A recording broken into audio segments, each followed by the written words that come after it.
Article 1901 बाबासाहेबांनी मला बोलण्याचा अधिकार दिला, कोणता मायचाला रोखू शकत नाही। आम्ही रस्त्यावर उतरण्याची भाषा करतो। आर्टिकल 19(1)(b) नुसार ही संघटना निघाली की नाही, कशामुळे? आर्टिकल 19(1)(c) नुसार। पण माझ्या कार्यकर्त्यांनो, वाघानो, टायगरांनो, बघा आता तुम्हाला माहित नाही, तुम्ही झोपेत आहात। नुसतंच आम्ही मनुस्मृती म्हणतो, नुसतंच मनुस्मृती म्हणतो, पण 10 जुलै 2025 ला या राज्यात जन सुरक्षा कायद्याच्या माध्यमातून मनुस्मृती लागू झालेली आहे। तुम्हाला पत्ता आहे का? झाली लागू? तारीख सांगायलो मी, किती तारखेला मनुस्मृती लागू झाली? 10 जुलै 2025 ला। आमचं नुसतंच वरडणं चालू आहे। काय म्हणते असं कसं मनुस्मृती? फक्त नाव घेतलं नाही, जन सुरक्षा कायद्यामध्ये जे रूल आहेत, जे लॉ आहेत, जे नियम आहेत, सगळे मनुस्मृतीचे। काय म्हणते दादासाहेब उगाच सांगायला कसं काय? थोडा फरक लक्षात घ्या, तुम्हाला सांगतो। संविधानाच्या अगोदर मनुस्मृती होती, माहिती आहे का तुम्हाला? बरोबर आहे? बघा, बाबासाहेबांच्या संविधानामध्ये एक प्रास्ताविक, 22 भाग, 395 कलमे आणि 8 परिशिष्ट होती। संविधानाच्या अगोदर मनुस्मृती होती, त्याच्यात किती होते? 12 भाग, त्याला अध्याय म्हणायचे। आणि कलमा किती होत्या मनुस्मृतीमध्ये? 2684 म्हणजे कलमा। त्यातली एक कलम सांगतो म्हणजे तुमची झोप उडेल। बघा मनुस्मृती कशी लागू झाली, सर्वांनी ऐका। मनुस्मृतीचा धडा कितवा? धडा 8वा आणि कलम मनुस्मृतीची 270। बघा मनुस्मृतीचं पुस्तक तुम्हाला सगळं कळलं। त्यात लिहिलं, एक जाती रदी जातीस तू वाचा, दारुण्या क्षिपणू जीवाय प्राप्न्या चंद जगने प्रभोहिस। समजलं का? बोलत जा, थोडं रिस्पॉन्स देता, म्हणजे कोणी गेलं नाही मला पता लागते। हल्ली कोणाचा बस नाही, बस त्यावेळेस चालले असे थोडा रिस्पॉन्स देता म्हणजे जीवन साथी हे मला हे कळलं का कोणाला? कारण संस्कृत मध्ये आहे अर्थ। टायगरानं बघा काय त्या मनुस्मृतीमध्ये लिहिलं, भाग 12 कलम 270 मध्ये, इथे बोलण्याचा अधिकार कोणाला नाही, इथे चांगलं बघण्याचा अधिकार कोणाला नाही, इथे चांगलं ऐकण्याचा कोणाला अधिकार नाही। जर कोणी भाषण केलं, जर कोणी चांगलं बघितलं, जर कोणी ऐकलं, तर मनुस्मृती सांगते काय? बोललं जीभ छाटा। विचार करा, थोडं फील करा, तुमची जीभ छाटली तर तुम्हाला वेदना कळतील। डोळे फोडले, फील करा, फील कळेल तुम्हाला ती आग तडप। कानात उकळतं तेल टाकलं, थोडं फील करा, तुमच्या कानात उकळतं तेल टाकलं कसं होईल? जन सुरक्षा कायद्याने तेच केलेलं आहे, फक्त काय नाव घेतलं जन सुरक्षा, आणि सगळी मनुस्मृती त्याच्यामध्ये घेतली। काय त्याच्यामध्ये? हा कायदा पूर्ण मनुस्मृतीची दुसरी आवृत्ती आहे। मी जबाबदारीने बोलतो, जन सुरक्षा कायदा हा मनुस्मृतीची दुसरी आवृत्ती आहे। कसं? त्यात लिहिलं काय? कोणी भाषण केलं, ग्रुप जमला, कोणी रोडवर उतरलं, कोणती संघटना असेल, त्या संघटनेला कोणी मदत असतील, तर या सगळ्या गोष्टीला बेकायदेशीर कृत्य असं गृहीत धरून गुन्हा दाखल करण्यात येईल। त्यात 7 वर्षाची शिक्षा। म्हणजे दादासाहेब शेळके जर ओरडला, तुम्ही उद्या जर रोडवर उतरले, तर हे बेकायदेशीर कृत्य असेल। मी भाषण केलं म्हणून, तुम्ही आंदोलन केलं म्हणून 7 वर्षाची शिक्षा। पुढे धक्कादायक सांगतो, तुमच्या कानठाळ्या उघडतील। जन सुरक्षा कायद्यामध्ये काय सांगितलं? जर तुमच्यावर गुन्हा दाखल झाल्यानंतर तुम्हाला तालुक्याच्या कोर्टात अटकपूर्व जामीनसाठी जाता येणार नाही, तुम्हाला जिल्ह्याच्या कोर्टामध्ये अटकपूर्व जामीनसाठी जाता येत नाही, तुम्हाला हायकोर्टामध्ये अटकपूर्व जामीनसाठी जाता येणार नाही। तुम्हाला एकच मार्ग आहे, आम्हाला तो परवडणारा नाही, एक शेवटचा मार्ग आहे, फक्त सुप्रीम कोर्टातच दाद मागता येईल, असं स्पष्ट त्या कायद्यात लिहिलं।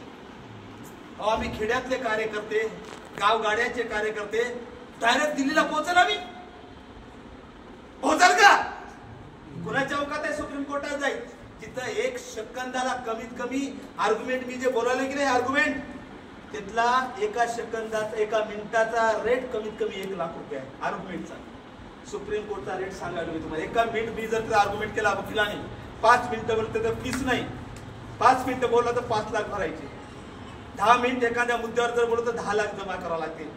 विचार करा भावांनो, अशाने कार्यकर्ता टिकेल का? म्हणजे हा कायदा बाबासाहेबांच्या संविधानाच्या नडणीचा घोट घेणार आहे. जन सुरक्षा कायदा बाबासाहेबांच्या संविधानाचा लचके तोडणार आहे. आणि म्हणून आता ही आपल्या सर्वांसाठी शेवटची लढाई आहे. आणि ही जर लढाई लढण्यासाठी तुम्ही जर गांडू निघालात, गांडू, तर ते दिवस पहिलेच मुसलमान झाला, आपण टार्गेटवर आहोत. मग ते दिवस येऊ द्यायचे का? बोलत जा, जिवंत येऊ द्यायचे जिवंत ते. विचार करा, सगळी कायद्याची बाबासाहेबांनी उसवतो, माझ्या बाबासाहेबांचा कायदा, ऑडिओला एक कलमही माहित नाही. अरे बाबासाहेबांनी कायदा लिहिला, सांग कलम एक काय सांगते, काय माहित नाही. कोणी याला मारून चालले, तेच होय ना मारणं म्हणजे जनसुरक्षा कायदा काय होय, तुम्हाला पत्ता तरी आहे का? काय केलं तुम्ही? विधानसभा आणि विधान परिषदेमध्ये जिथे कायदा बनतो तो कायदा मंजूर झाला बहुमताने. तारीख होती 10 जुलै 2025. या मॅडमात बातम्या टाकतात, घ्यायला उजेल. कोणीतरी सगळं सोबत आलं, किती धक्कादायक गोष्ट आहे. विचार करा, हा कायदा नंबर 1 बाबासाहेबांच्या आर्टिकल 14 ची राख रांगोळी करणार आहे. कारण कायदा करताना त्यांनी विशिष्ट लोकांना समोर ठेवून कायदा केला. बाबासाहेब आर्टिकल 14 मध्ये म्हणतात की कायदा सर्वांसाठी असला पाहिजे, विशिष्ट गट पक्ष संघटना समोर ठेवून तुम्हाला कायदा करता येत नाही. म्हणजे 14 ची या कायद्याने वाट लावलेली आहे. या कायद्याने बाबासाहेबांचं भारतीय संविधान भाग 3 फंडामेंटल राईट आर्टिकल 19(2) तुम्हाला माहित आहे का? व्हिडिओ करा, मला अक्कल येईल तुम्हाला घरी ऐकशाल तरी मोबाईलला काय सगळ्या बाया पोरी बघायसाठी मोबाईल घेतले वाटायचे. बघा एखाद तरी काय वेगळेच आहे. कलम आहे, अरे ऐकीचं तरी माझं भाषण तर कलम तरी कळलं कमीत कमी घरी काय दादासाहेब म्हणले ती ऐका, धक्का बसेल तुम्हाला. कलम 19(2) बाबासाहेबांनी काय दिलं माहित आहे? बाबासाहेब म्हणतात, यापुढे येणारं सरकार कोणाचंही असो, त्यांनी संविधानाची वाट लावू नये, त्यांनी संविधानाच्या नरडीचा घोट घेऊ नये, त्यांनी संविधानाची राख रांगोळी करू नये. म्हणून बाबासाहेबांनी तुम्हाला, मला, एसटी, ओबीसी, मुसलमान सगळेच या सर्वांना वाचविण्यासाठी आर्टिकल 302 कलम टाकली. बघा डेफिनेशन. बाबासाहेब म्हणतात, सरकार कोणाचंही असो, त्याच्याकडे बहुमत जरी असेल, त्याच्याकडे स्पष्ट बहुमत जरी असेल, तर मूलभूत हक्काला तडा जाणारे कायदे करता येणार नाहीत. पण तुम्हाला मूलभूत हक्क म्हणजे कोणी हातवरे करा बरं. 13(2) मध्ये बाबा, मोबाईल सायलेंट करा प्लीज.